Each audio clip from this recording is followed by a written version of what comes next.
Hey everyone, I'm Melanie from Streamlined Legal, where we help law firms get the most out of their practice management software. So super excited to be joining you. Welcome to our Facebook listeners, our LinkedIn audience, and our YouTube channel.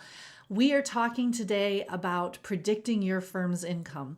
Now, if you have any type of intake software, maybe it's Clio Grow, maybe it's Lawmatics, anything out there, it is going to help you do this. And I know that a lot of you have seen these things on the screen, but you aren't necessarily using them. So we're going to dive in deep. Let's hop on over to our screen here. For right now, we've got Clio pulled up on the screen, and you can see at the top of each of these columns, we've got a total, right? We've got a total amount of $116,000 right here in our consults that are going to be scheduled. What that means is that assuming all of these consults hire us, that's how much money we would be receiving in income from these cases. Now, again, that's just for that column. If I come over here and look at our follow-up column, we've got another $70,000 sitting there. Now, of course, keep in mind, not all of these people are going to hire you, right?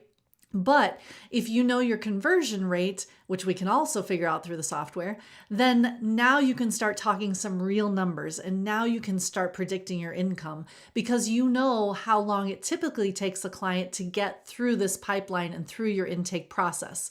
So again, it doesn't matter what software you use. If you're looking at Lawmatics, their pipeline has a similar feature where at the top right here, we've got a total value for that column, right?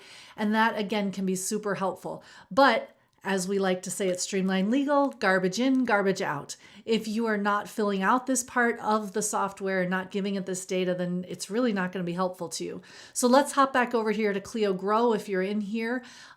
Where and when do we put that in? Well, you can do it as early as a quick intake, right? If I'm first intaking this new client, you'll see as we scroll down the form here that we have an estimated value column right there. And I can put in my $6,000 or whatever I'm estimating this client to be worth.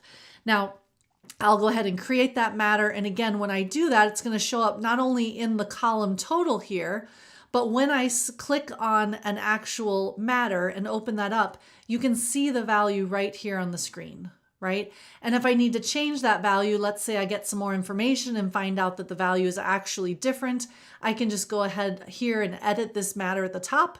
Takes me right back to that same place where I can then go ahead and adjust the value of the file. So it's a really, really nice tool. Same thing can be done in Lawmatics, right? If I click right on my matter, you'll see the value right at the top of the screen. And I can simply click on this little pencil. It will allow me to edit it or update it. Here's what I recommend. Put in a value as soon as you have enough information on the case. So for example, if it's a flat fee, that's easy, right? But tune in tomorrow because we're going to talk about what value to put in there. I want you to put it in as early as possible. We all know it's an estimate. I want you to go ahead and then revise it as you figure out more information about the case and as you learn more about the case so that you can get as accurate as of information as possible.